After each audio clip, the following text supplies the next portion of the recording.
Good morning. I'll call to order the regular meeting of the Zoning and Planning Committee. Today is September 17th, 2015. I'm Lisa Bender. I chair the committee. And today we have Council Members Reich, Goodman, and Andrew Johnson. Council President is absent today on city business, and we expect Council Member Warsami to join us shortly. We have 6 items on today's agenda. The first 2 items are public hearings, which we will return to after the consent agenda. I'm going to pull item number 3 from the consent agenda and move it to take it up after the hearing for item number 1 because it is regarding the same property. So with that, we'll move to consent items 4 through 6. Item number 4 is vacation of a public alley for Hennepin Healthcare System. Item number 5 is a vacation of a portion of 24th Avenue South related to Metro Transit LRT tracks. Item number 6 is passage of an ordinance amending the zoning code related to restaurant regulations, and this is to implement the recent changes in our city charter for 60/40 alcohol and food ratio requirements. So I will move items 4 through 6. Does anyone want to discuss those? Seeing none, all those in approval say aye. Aye. Any opposed, nay. And items 4 through 6 carry. So we'll return to item number 1 for the public hearing. This is a setback variance appeal. And then again, we'll take up the vacation of air rights for this property as well.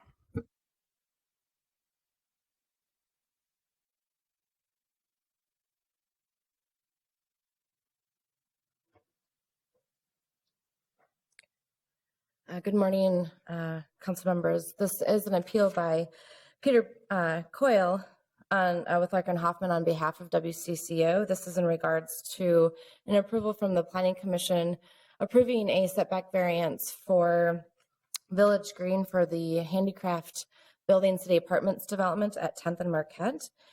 The variance was for the south interior side yard to allow the building to go down to 1 foot and projecting balconies to go down to 2 inches. Since the Planning Commission meeting, the applicant has been in discussions with WCCO and has come to a compromise on that setback. And what the compromise would be to allow the building wall, which has no windows, to go down to 1 foot, and then where the balconies are, they are now proposing Juliet balconies instead of full projecting balconies, and those balconies would be down to 2 feet 6 inches from that property line.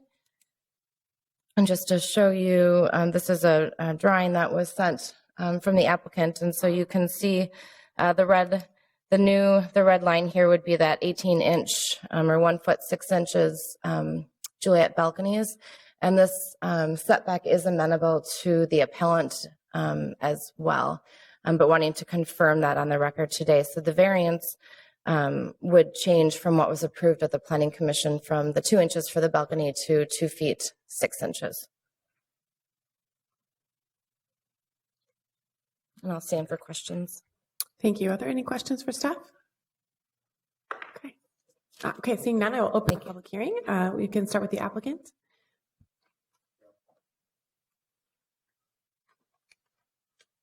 Good morning. I'm Carol Lansing, Faegre Baker Daniels, 90 South 7th Street, representing Village Green. We do have an agreement to modify the balconies. I think Hillary showed you here. They were hung balconies, and it's just modifying the balconies on this corner of the building. There are other hung balconies on the other sides that will continue to be in place. And in fact, some of these corner units that are the issue have hung balconies.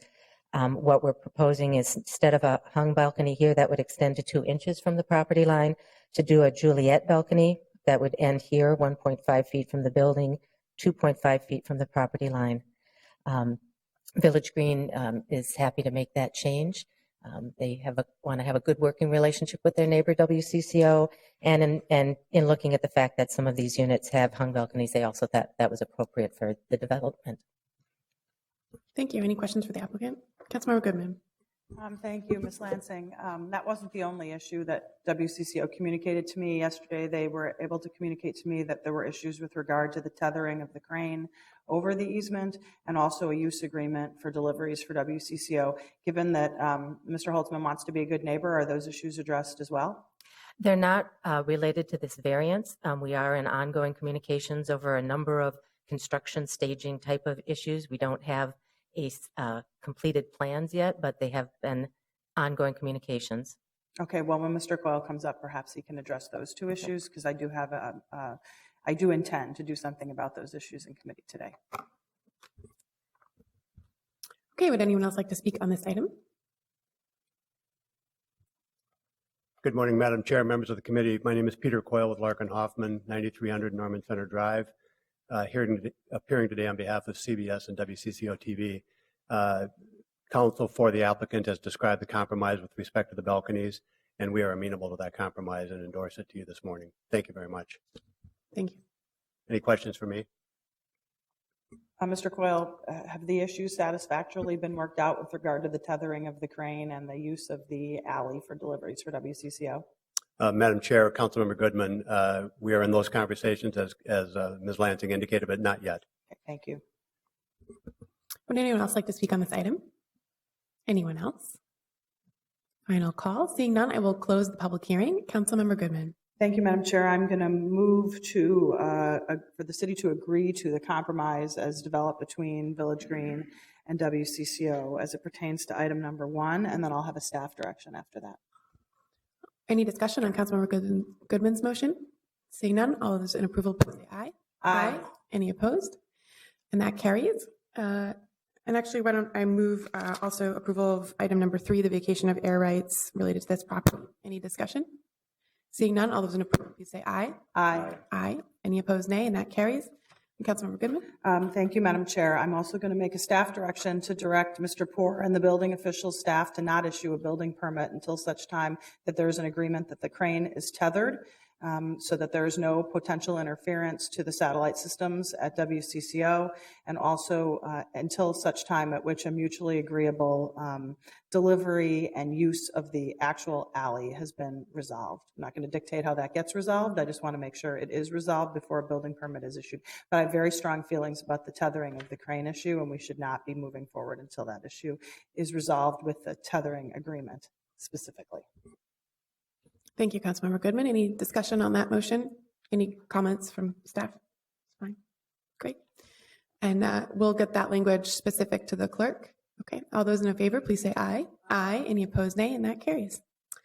With that, we'll move to item number 2, which is a public hearing for the Arts Commission ordinance. We'll start with staff.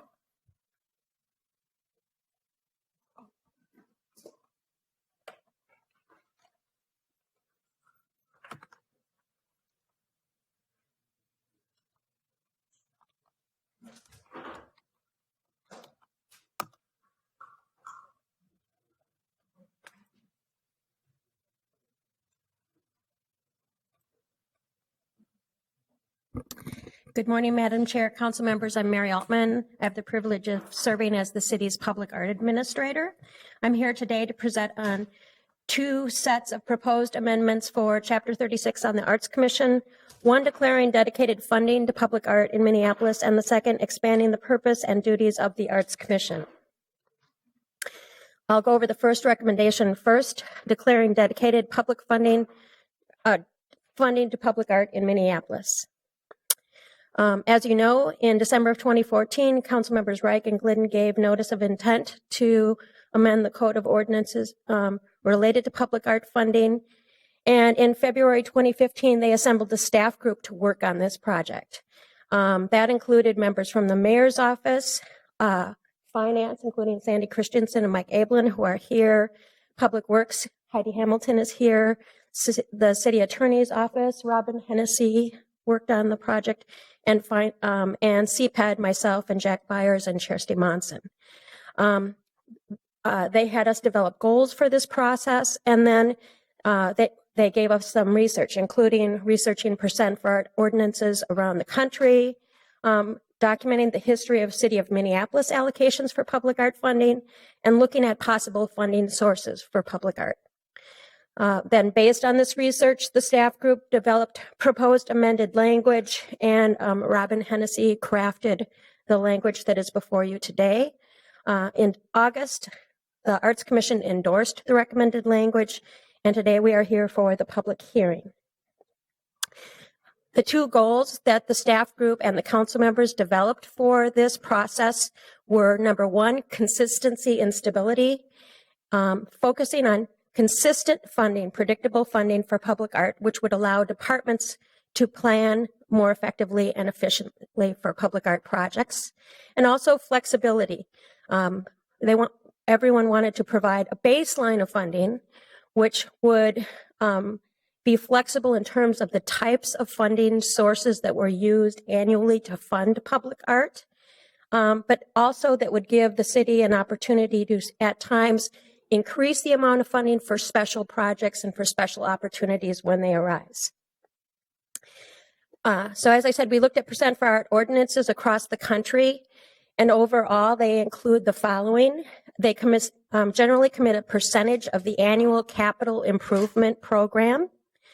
They often include language related to conservation and maintenance, and they guarantee a funding stream for public art while at the same time responding to fluctuations in public budgets. And they ensure that projects will be planned every year as long as capital improvement projects are underway.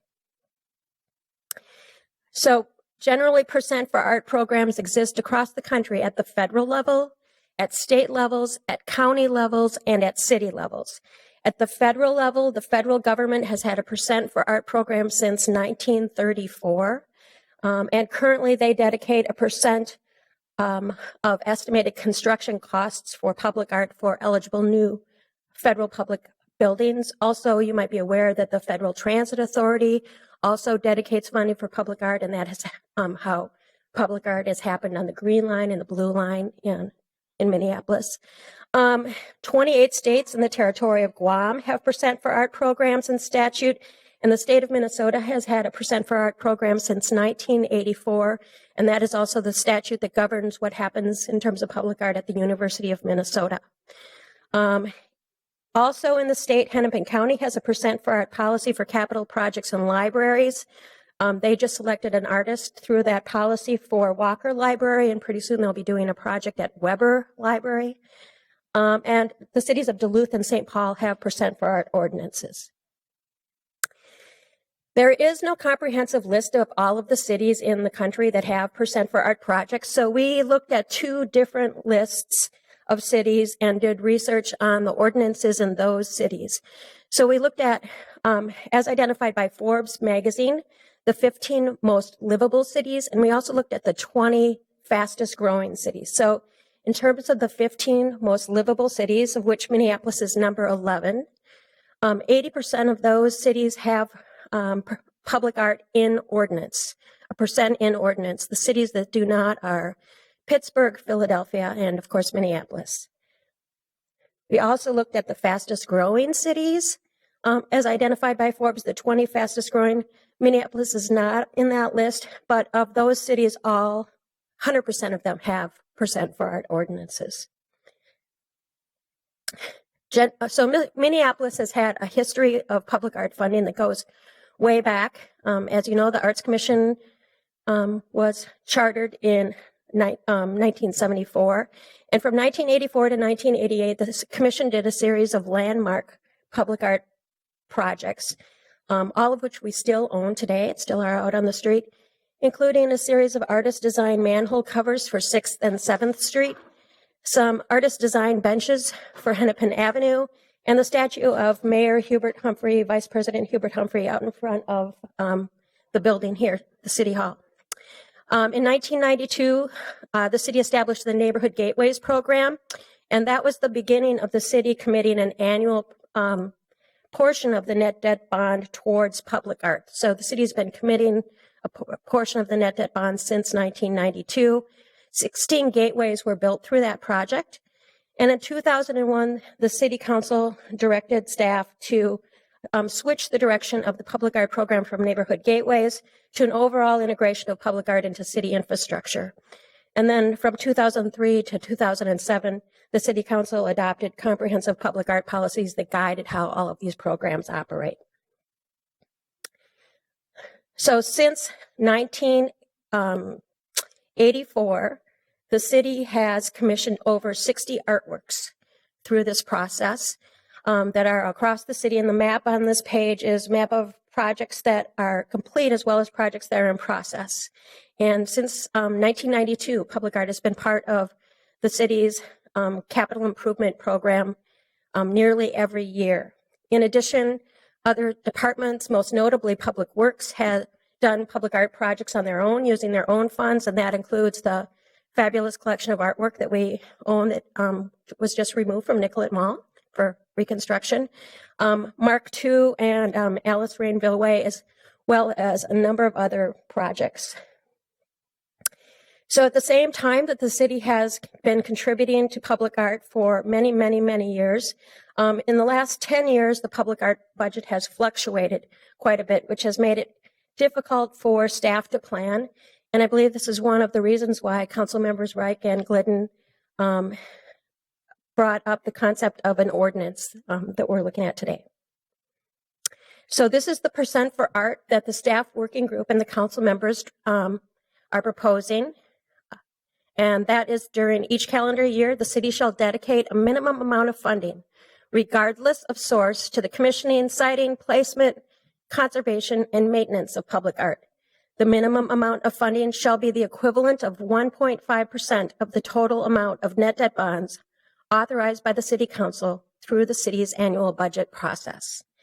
And just a couple of notes about the proposed language. Again, it has the minimum amount of funding language in it, which does provide opportunities should there be a really special project and the council wants to dedicate more than 1.5% in a given year, they have that option.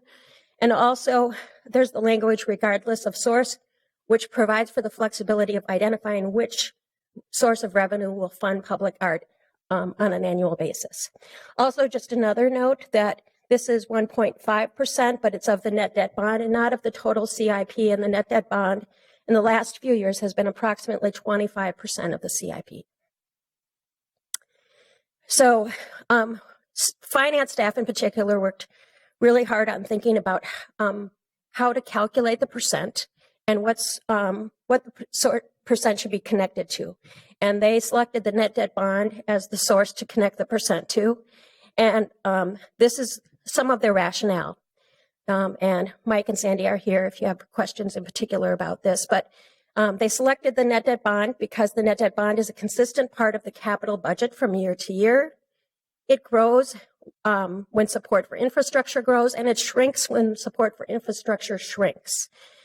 So it moves with the budget. Like the net debt bond, the public art program is tied to infrastructure improvements, and it's also relatively easy for staff every year to project and calculate what 1.5% of the net debt bond is.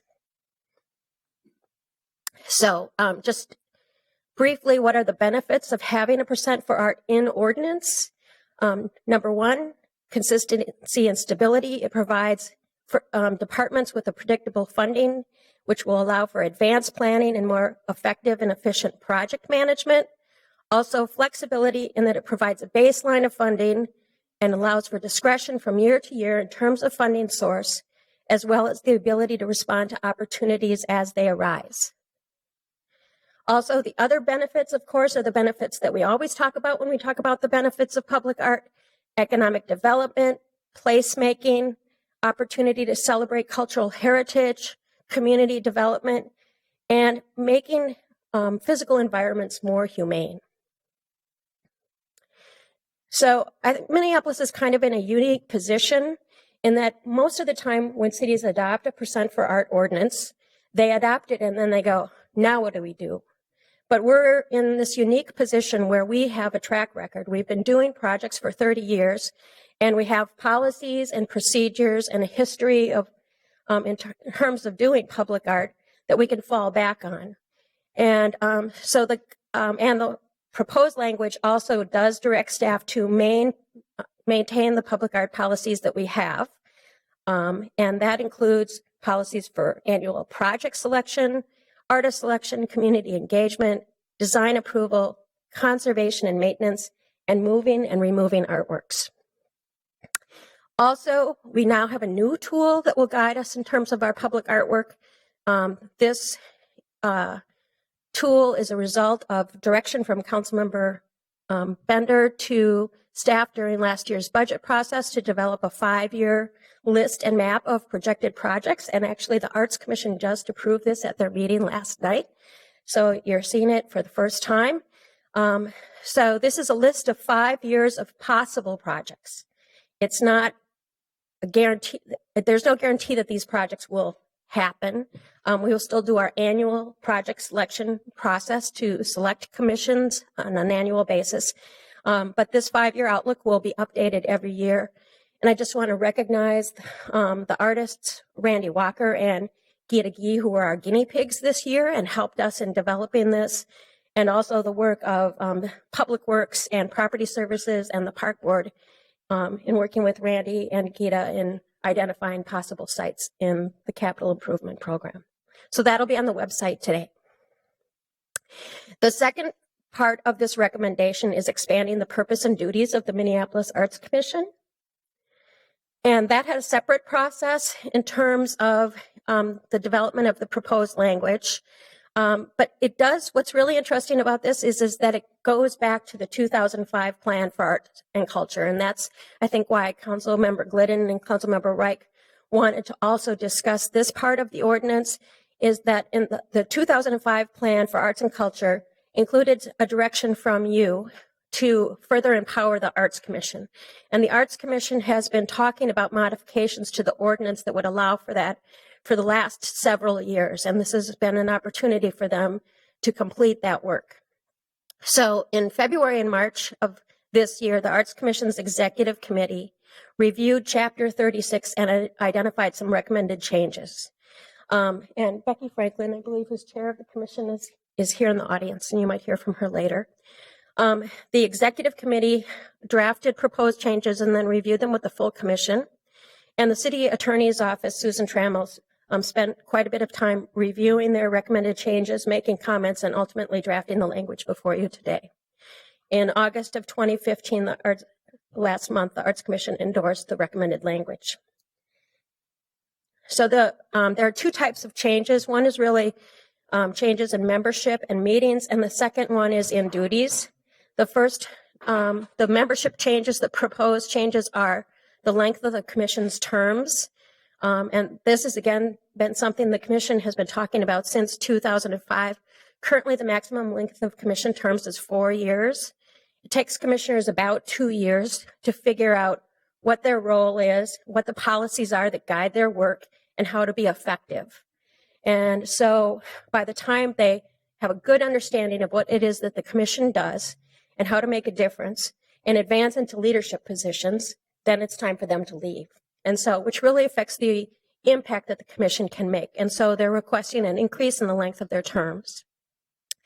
They're also requesting a length of an automatic elimination clause, which requires automatic elimination of members who miss more than 3 consecutive meetings.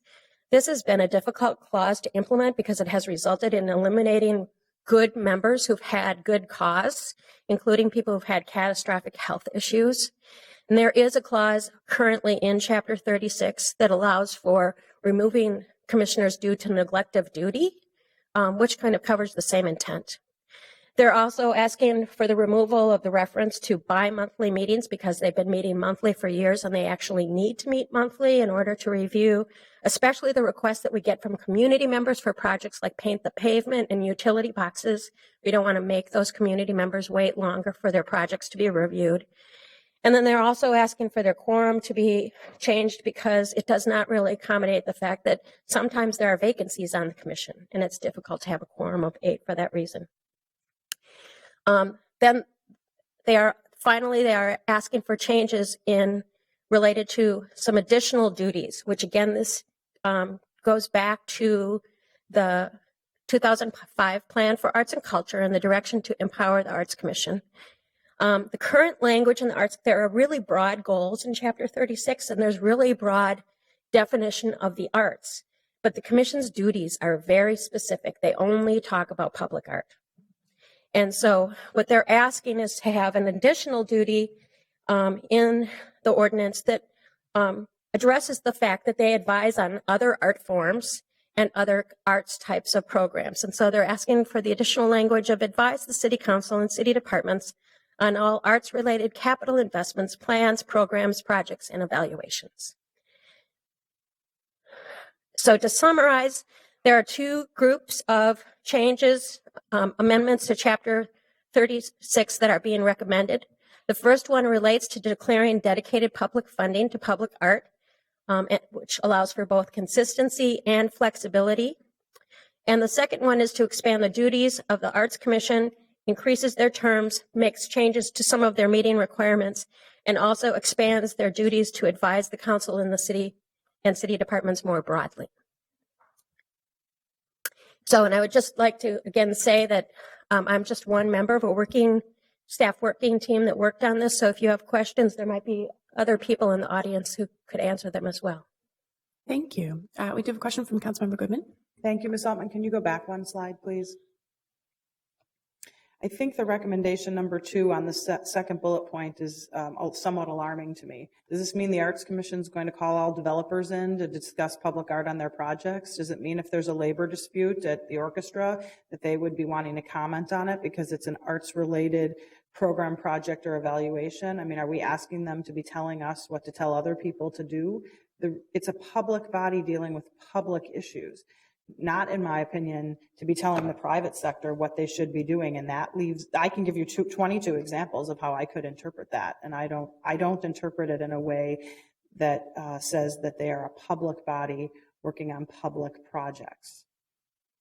I don't want the arts commissioners in my ward to come to me and tell me get involved in the orchestra dispute, nor do I want them to tell me that developers in my ward have to do X, Y, and Z with regard to art on their projects. I mean, these are public, all of these boards and commissions are dealing with public issues, Yes, Madam not private issues. Madam Chair, Councilmember Goodman, I think the intention of this is not to advise, it's to advise the City Council and city departments on arts-related capital. I think that the intention is arts-related capital investments, plans, programs, projects, and evaluations of the city. I think that needs to be specifically clarified then, because that's not how it reads right now.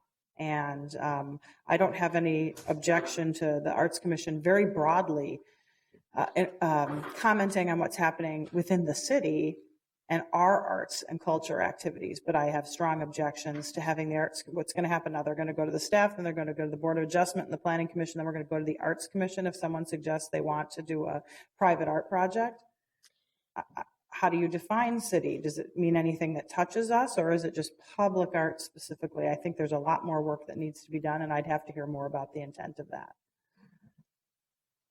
So, Madam Chair, Councilmember Goodman, again, it means, I think their intent is all city related. And I think we could work with the city attorney's office to amend it so it focused more directly on city business.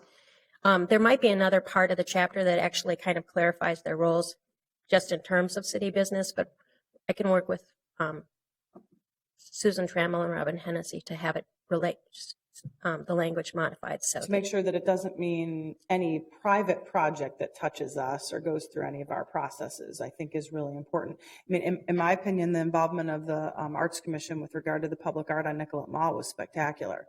So I see that as maybe a way where they could have said that couldn't be us, but it should be us. And I agree, it should be them. That's a public project.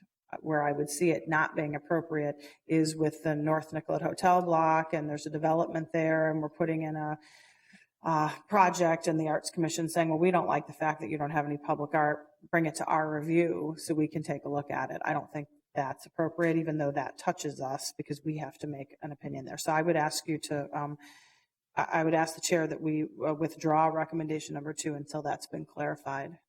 It can be clarified by the city council meeting, by the way, which I support item number 1. So, Councilmember Reich, and we do have a public hearing about this as well. So, just a reminder. Yeah, just to follow up with that, and we can discuss it further after the hearing, but I might recommend that we have a staff direction that clarifies and makes specific that this is public and within the subset of public municipal activities. And then that would be ready for final council approval next Friday. Great. Or perhaps it seems that there may even be some small tweaks that could be made today, but I'll leave that to the author to decide. Is there any further questions for staff before we open the public hearing? Okay, there are not. So we'll go ahead and open the public hearing. We have 4 people signed in to speak. If anyone else would like to speak, there will be opportunity. I'll just read off the names in order and then go from there. So first we have Leslie Palmer Ross. And just please state your name and address for the record before you make your remarks. Thanks. Good morning. I'm Leslie Palmer Ross. Address is Art Force at 1400 Van Buren Street Northeast. I'm a board member of the Northeast Minneapolis Arts District and the art director of Art Force, the largest based employer in Northeast Minneapolis. I'm here today to support the proposed % for public art ordinance. In my work and in my life, I witness the transformative power of art on a daily basis. Art connects people. It fosters expression and communication between individuals and communities. Public art brings vibrancy to a street, a neighborhood, a city. As Minneapolis continues to invest in better ways for pedestrians and cyclists to navigate the city, people are spending more time on the street in a more engaging way. Let's continue to create and sustain public space that is interesting, inviting, and dynamic. I want Minneapolis to be an exceptional place, and that requires us to foster and value the creative spirit. The creative spirit has a significant economic impact. I was involved in the Minneapolis Creative Index, which shows the number of creative workers employed in the city and the significance of their activity. It also highlights participation in the arts. We are fortunate to have outstanding arts organizations of all sizes and types in the city. Public art addresses engagement outside the walls of these institutions. An active artistic presence attracts and keeps individuals and companies. Art is good business. Citizens expect their government to provide and maintain parks, sidewalks, streets, etc. I believe we should have the same expectation in relation to public art. It is risky to assume that public art will continue to be provided and maintained strictly based upon tradition.